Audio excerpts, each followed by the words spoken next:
For 1,400 years, one of the greatest civilizations in human history was silent. The secrets of the pharaohs, the meaning behind their gods, and the stories of their everyday lives were trapped behind a wall of beautiful but completely incomprehensible symbols. Ancient Egypt was a locked box, its history a mystery. But what if I told you the key to unlocking it all was unfound in a magnificent king's tomb or a golden pyramid, but in the dusty, muddy rubble of a crumbling fort? This is the incredible story of how a single broken slab of stone gave a voice back to the dead and allowed an entire civilization to speak to us again. The year is 1799. Napoleon Bonaparte's army is sweeping through Egypt, not just as conquerors, but as explorers.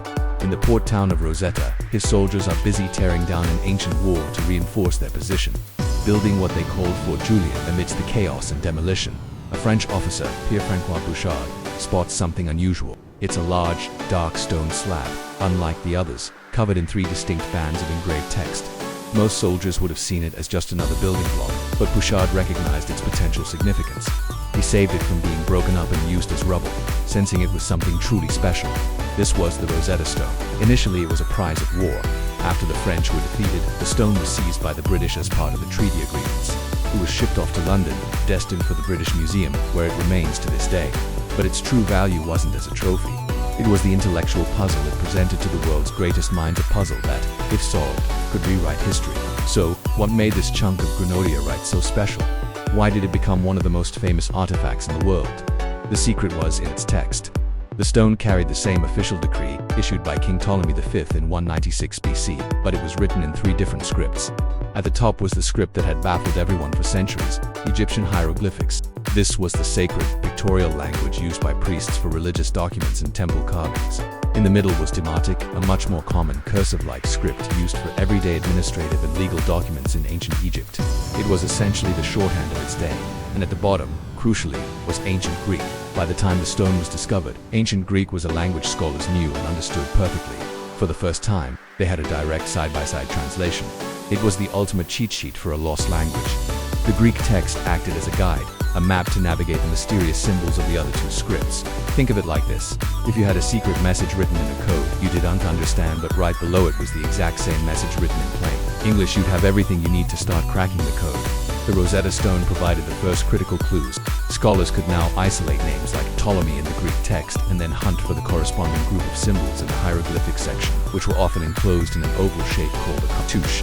This was the first step in linking sounds to symbols. The discovery of this trilingual key ignited a fierce intellectual war, a race to read the past between 2 brilliant and fiercely competitive rivals. On one side was Thomas Young, a British polymath, a true genius, who was a doctor, physicist, and expert in a dozen fields. He was the first to make a major breakthrough, correctly realizing that the symbols in the cartouches spelled out the sounds of royal names, and he managed to link several hieroglyphs to their phonetic values. On the other side was Jean-François Champollion, a French linguistic prodigy.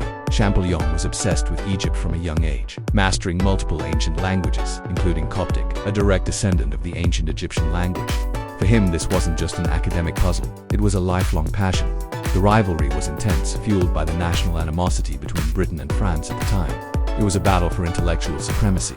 Young used a methodical, almost mathematical approach, while Champollion combined his deep knowledge of Coptic with an intuitive understanding of language systems. After years of painstaking work, building on Young's initial findings but ultimately going much further, Champollion had his eureka moment. He realized hieroglyphics weren't just simple picture writing or purely phonetic letters. It was a complex and beautiful hybrid system. Some symbols represented sounds, like letters in our alphabet. Others represented whole ideas or concepts, and some acted as determinatives, clarifying the meaning of the word before them.